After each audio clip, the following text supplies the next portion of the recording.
Pros के lesson 4 the rat traps के important question answer जो परीक्षा में आपको सफलता दिला सकते हैं। पहला क्वेश्चन आपके सामने है, हाउ डिड, लिखा है how did the peddler make the rat traps. फेरी वाला चूहेदानी कैसे बनाता था। अब आपको याद होना चाहिए, लेसन को पढ़ करके रेडी रखना चाहिए कि फेरी वाला चूहेदानी बनाने के लिए तार को मांग करके लाता था या कहां से, बड़े बड़े स्टोर से या फार्म हाउस से। The peddler made the rat traps of wire. फेरी वाला चूहेदानी को तार से बनाता था। मीन्स हो गया कि फेरी वाला तार की चूहेदानी बनाता था। विच ही गाट बाई बेगिंग, जिसे वह मांग करके लाता था। इन द स्टोर्स और एट द बिग फार्म्स, बड़ी बड़ी दुकानों से या फार्म से। अब अगला क्वेश्चन है, was the peddler's business profitable. क्या फेरी वाले का जो व्यापार था वह लाभप्रद था, लाभदायक था। क्या फेरी वाले को अपने बिजनेस से लाभ मिलता था। आंसर हो जाएगा the peddler's business was not profitable. फेरी वाले का बिजनेस लाभदायक नहीं था, लाभप्रद नहीं था। मीन्स फेरी वाले को चूहेदानी बेचने के जो बिजनेस थे उससे कोई लाभ नहीं था।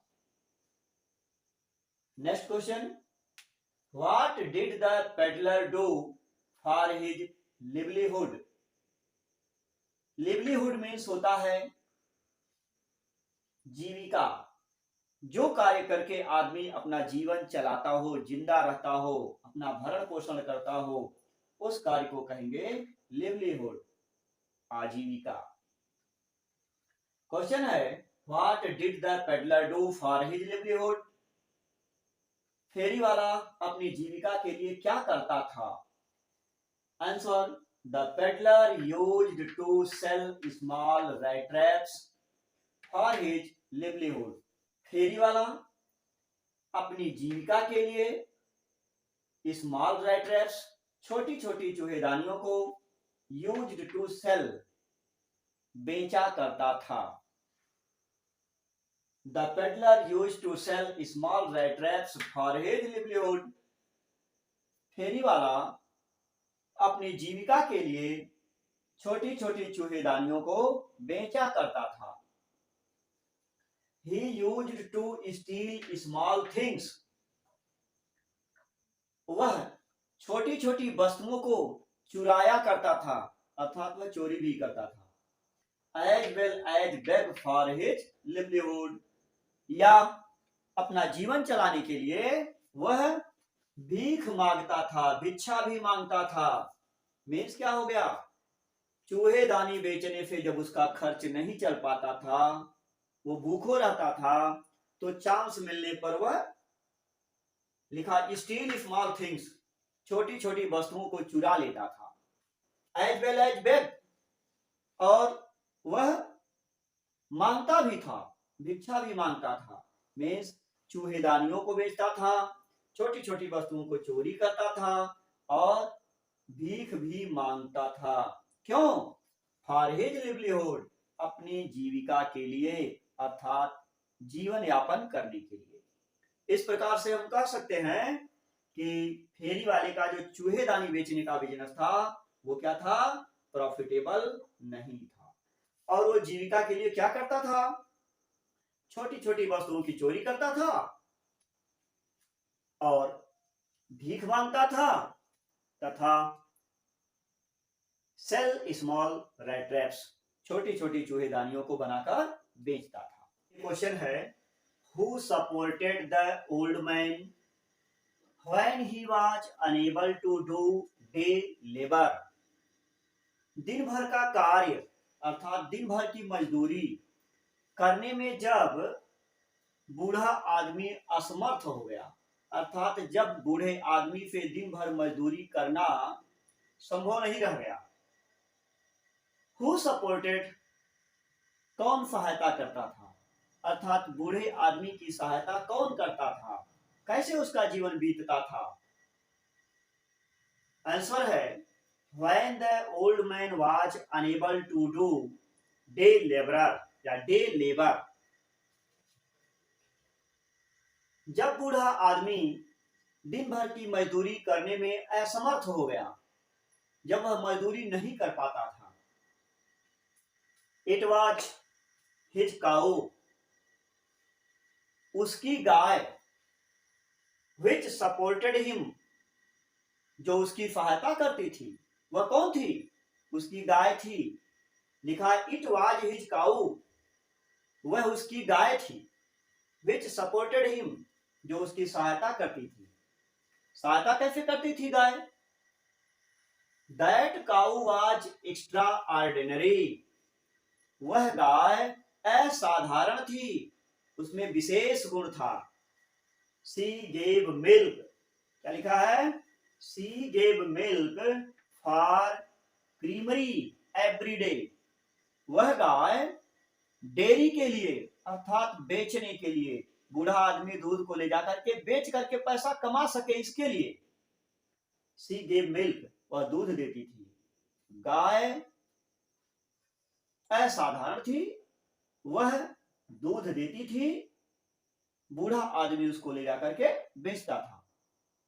जाहिर सी बात है कि दूध को बेच करके वह पैसा कमाता था और उसी से अपना जीवन चलाता था। तो हो गया when the old man was unable to do day labor, जब बूढ़ा आदमी दिन भर का कार्य करने में असमर्थ हो गया। It was his cow which supported him, यह उसकी गाय थी जो उसकी सहायता करती थी। That cow was extraordinary, यह गाय असाधारण थी। She gave milk for creamery every day, वह गाय डेयरी के लिए प्रतिदिन दूध देती थी। Next question, how did the crafter welcome the peddler?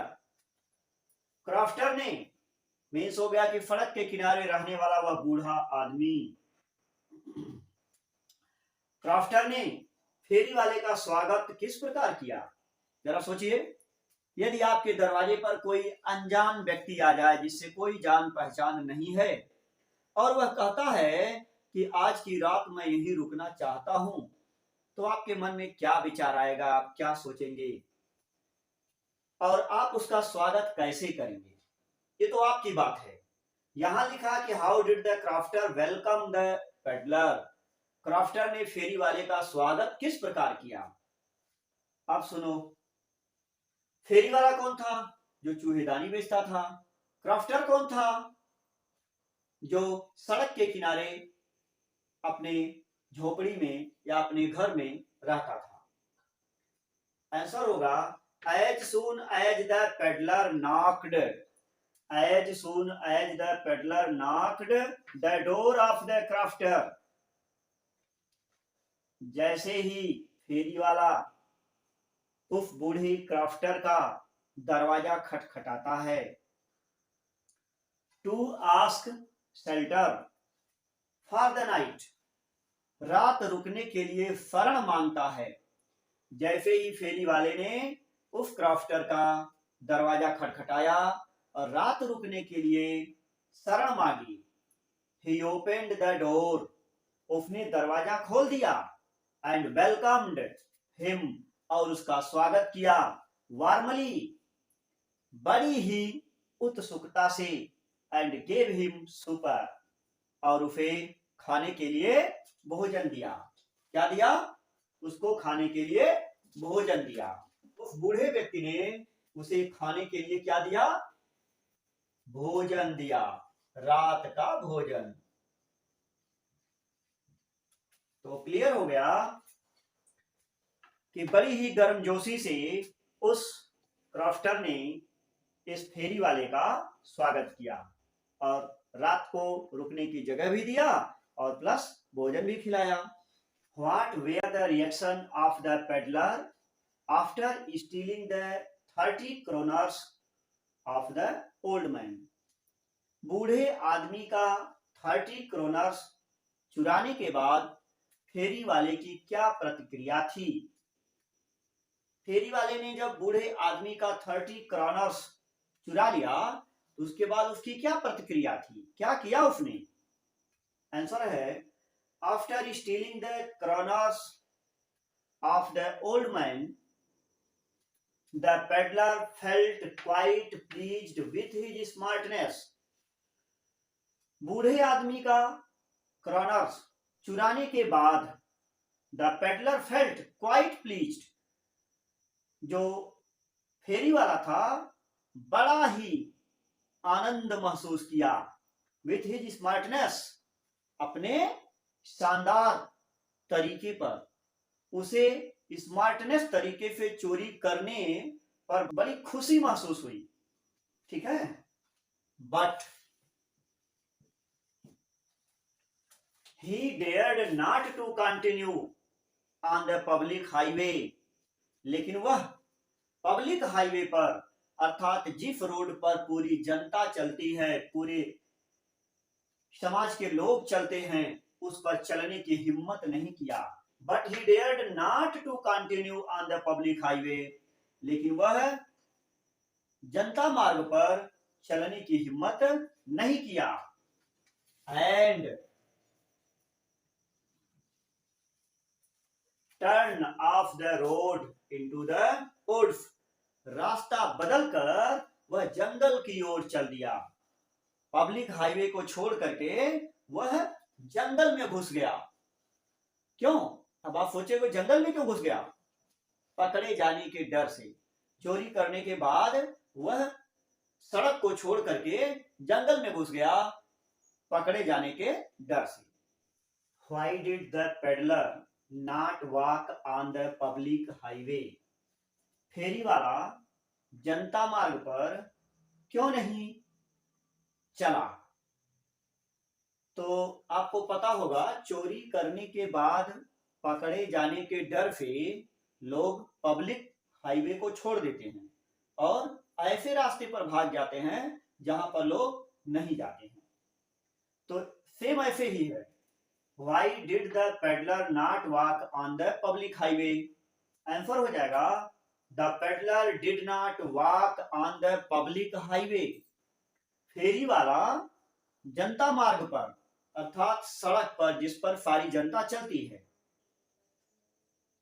did not walk, नहीं चला, because of fear of being caught, पकड़े जाने के डर से, with the stolen money, चुराए हुए पैसे के साथ।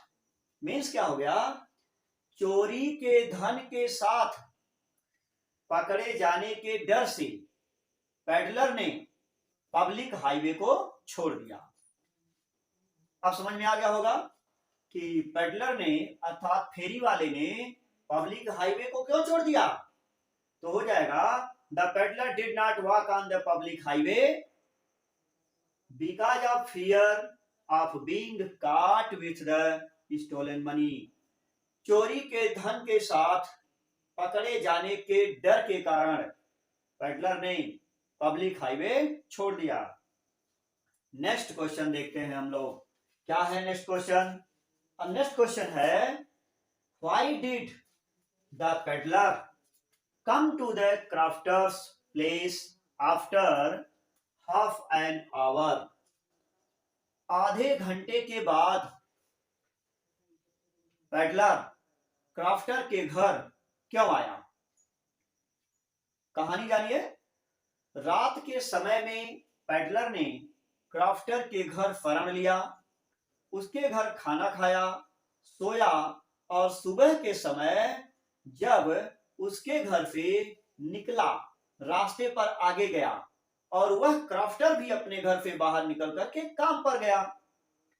अब ये फेरी वाला जो था आधे घंटे के बाद फिर घूमकर उस क्राफ्टर अर्थात बूढ़े लोहार के पास, लोहार कारखाने में काम करने वाला वो बूढ़ा आदमी था, अब काम छोड़ दिया था क्योंकि बूढ़ा हो चुका था।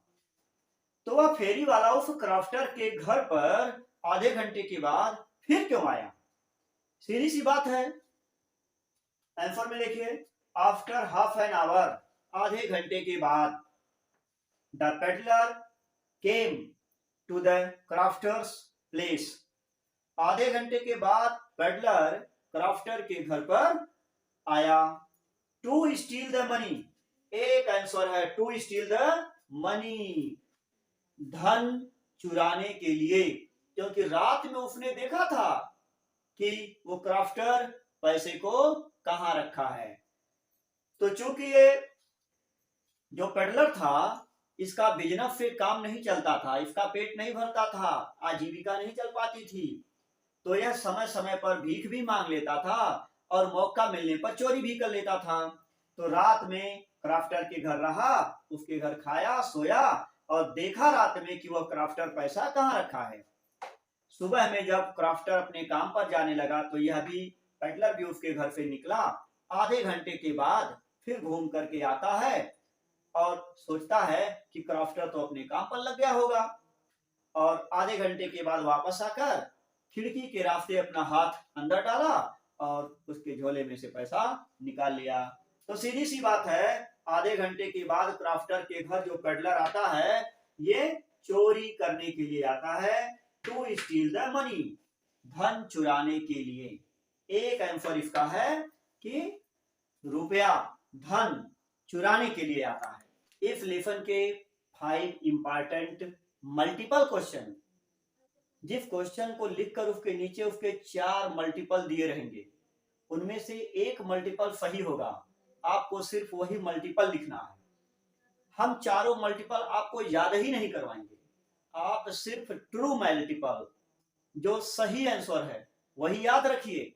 बाकी मल्टीपल में जो फालतू रहेंगे उन पर ध्यान ही नहीं देना है, केवल आंसर आपको याद होना चाहिए, बाकी के मल्टीपल को ध्यान देना ही नहीं।